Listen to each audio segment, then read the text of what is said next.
Good morning, and welcome to the virtual worship service of the Unitarian Universalist Meeting House of Provincetown, where we affirm the inherent worth and dignity of every person, and where we encourage each other on our spiritual search for truth and meaning. My name is Reverend Kate Wilkinson, and I'm so glad that you have tuned in this week. We had a little snafu with our live streamings of our service on Sunday, so we are re-recording some of the elements for you because we still really wanted to share this week's message with you. Coincidentally, the service is all about rolling with the punches and being flexible when plans need to change. So that really helped our worship team to bounce back when technology changed our plans. We hope it helps you in the coming weeks when your own plans go awry or when you need to dig deeper into your reserves of patience and grace as you respond to new information and as this pandemic time continues.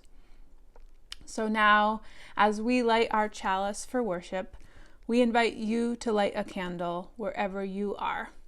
In this way, we can feel connected, even while we are apart. Deep calls unto deep. Joy calls unto joy. Light calls unto light. Let the kindling of this flame rekindle in us the inner light of love, of peace, and of hope. And as one flame lights another, nor grows the less, we pledge ourselves to be bearers of the light wherever we are. By the Reverend Gordon B. McKeeman.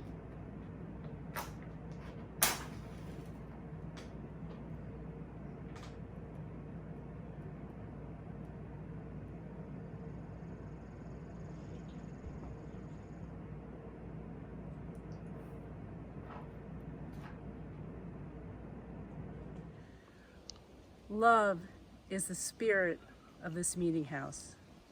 This is our great covenant, to dwell together in peace, to seek the truth in love, and to help one another.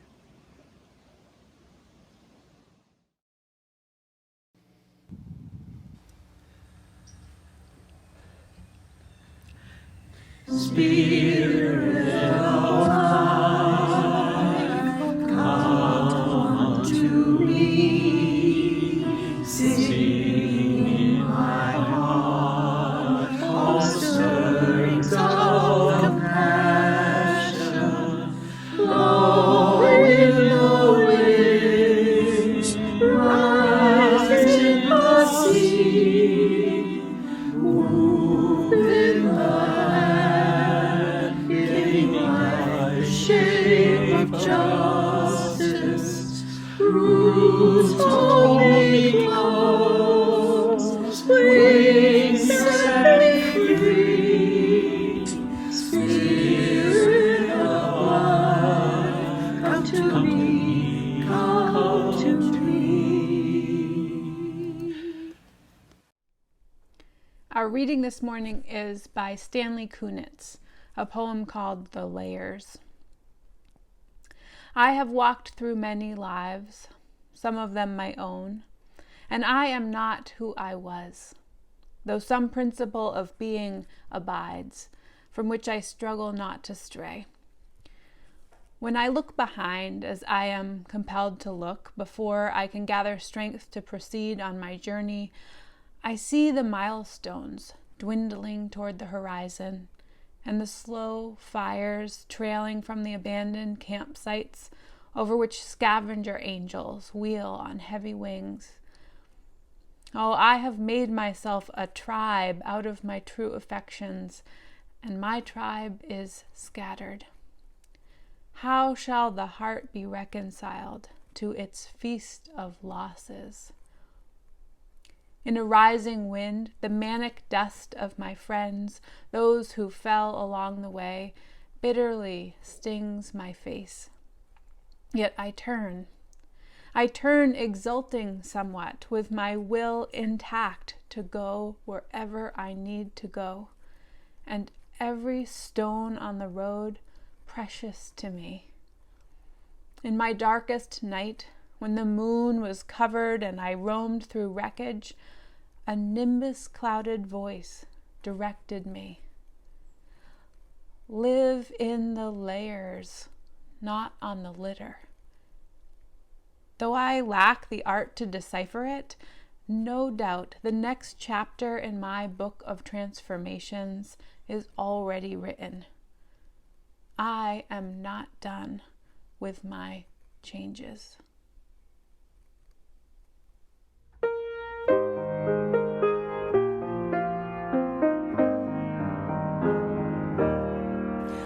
Be ours a religion which like sunshine goes everywhere. Its temple space, its shrine the good heart, its creed all truth, its ritual works of love. Be ours a religion which like sunshine goes everywhere. Its temple space, its shrine the good heart, its creed all truth, its ritual works of love. Be ours a religion which like sunshine goes everywhere. Its temple space, its shrine the good heart, its creed all truth, its ritual works of love.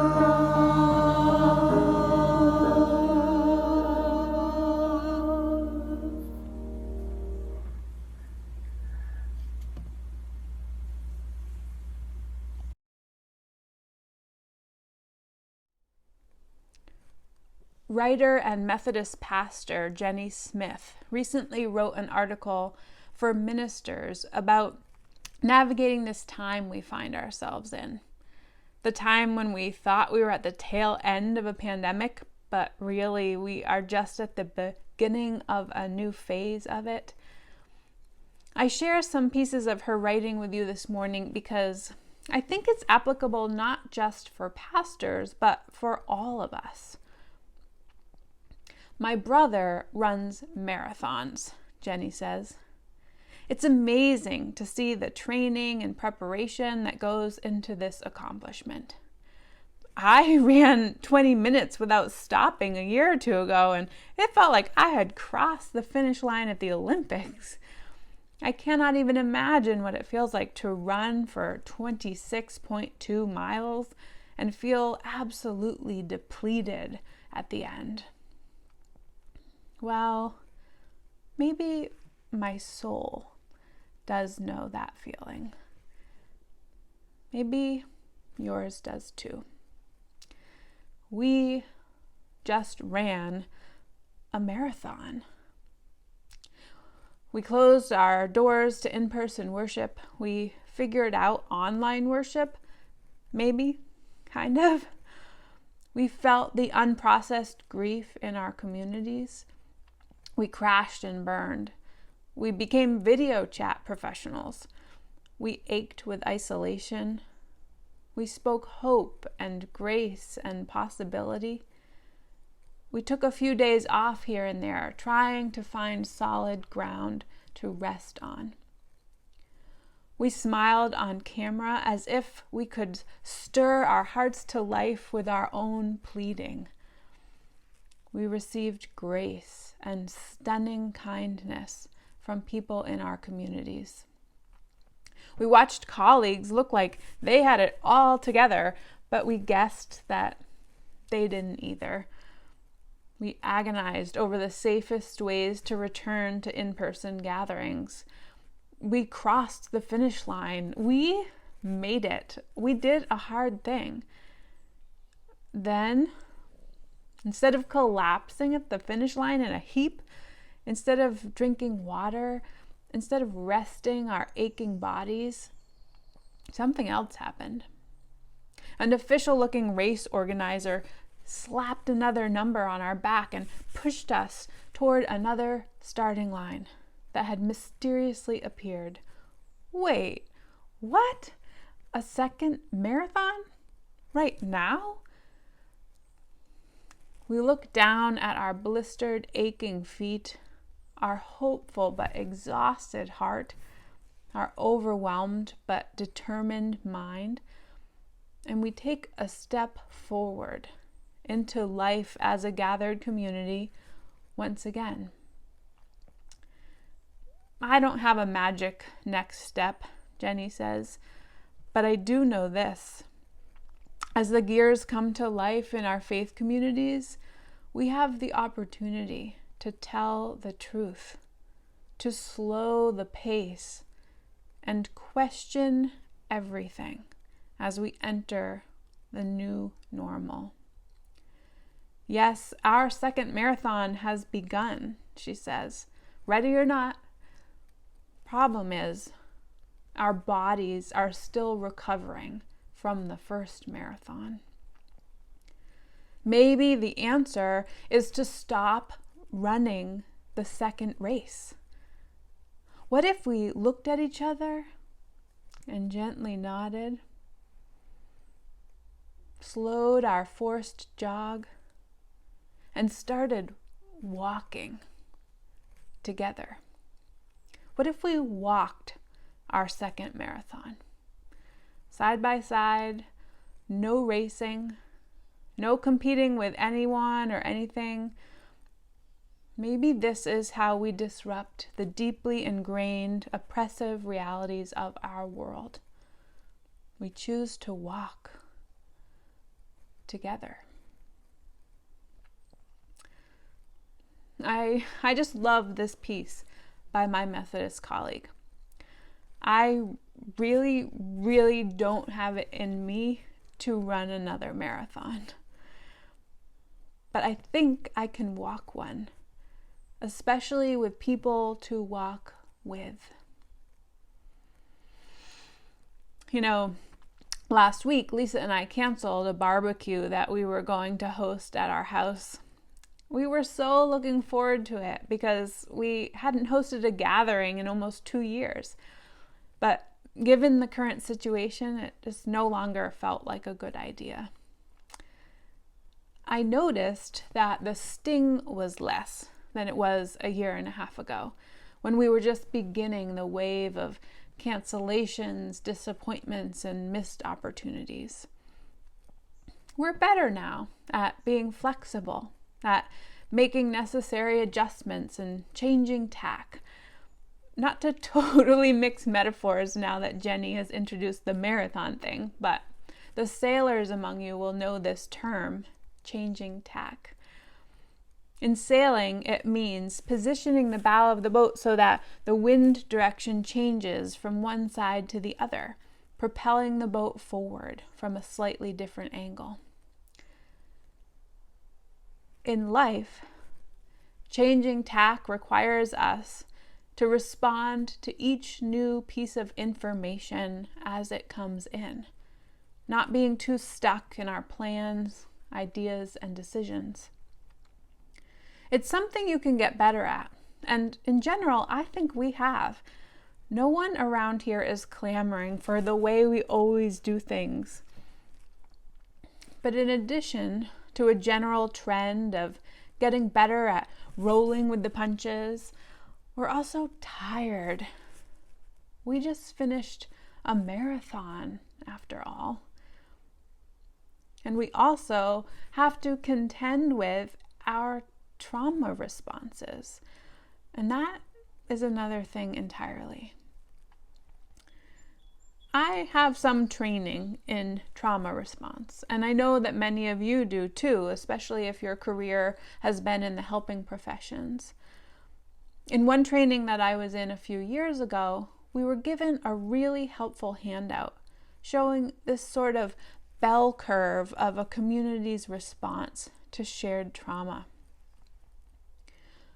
The first low point is the impact of the traumatic event.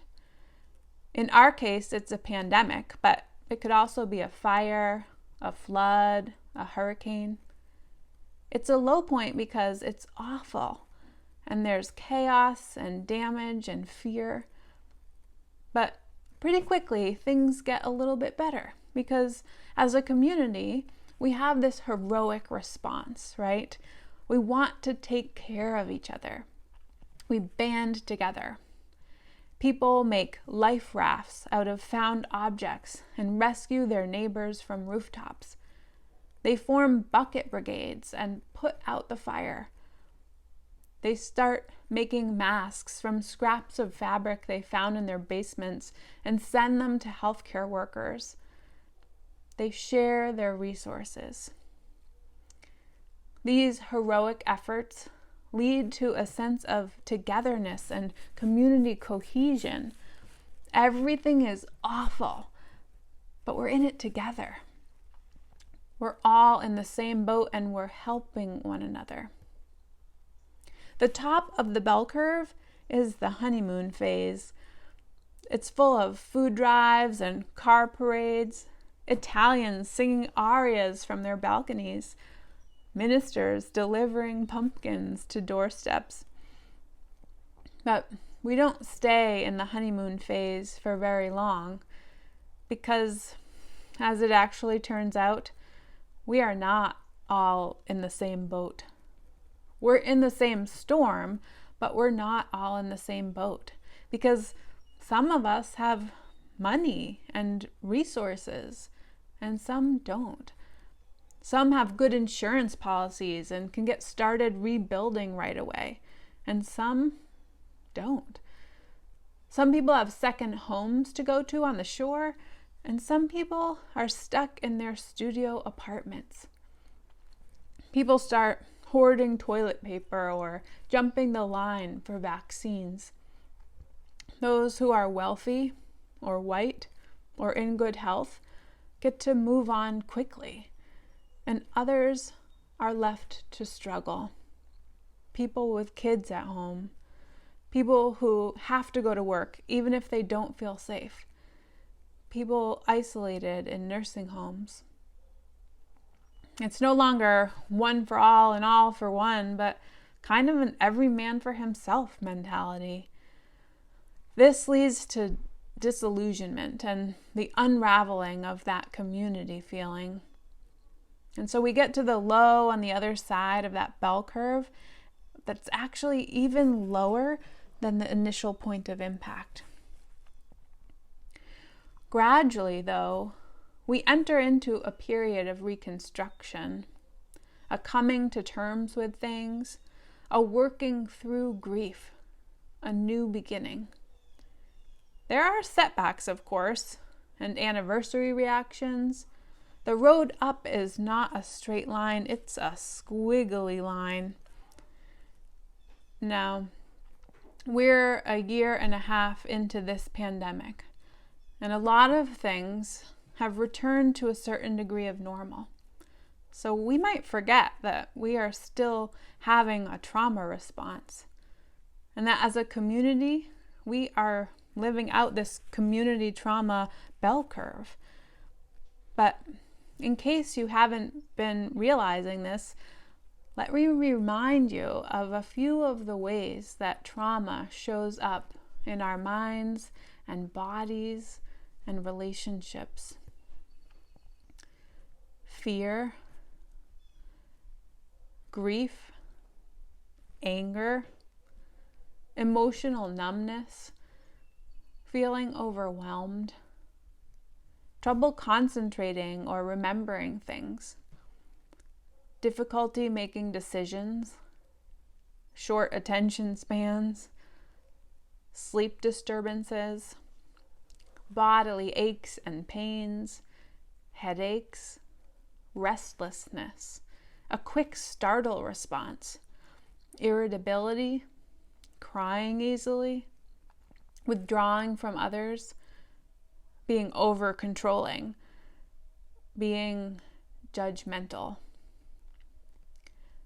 Do any of these sound familiar to you? You don't have to answer that. So, I do have some trauma training, but I do not have all the answers. I don't think any of us do. There is no roadmap for navigating this next marathon. The poet Wendell Berry says, "It may be that when we no longer know what to do, we have come to our real work. And that when we no longer know which way to go, we have come to our real journey. The mind that is not baffled is not employed. The impeded stream is the one that sings." In terms of logistics, we are going to be following the science. We're going to wear masks and watch the numbers. In terms of our personal lives, we're going to follow our individual consciences and comfort levels. We're going to draw on the inner reserves of strength and patience and creativity that have helped us through past experiences. But in terms of our community, what should guide us there?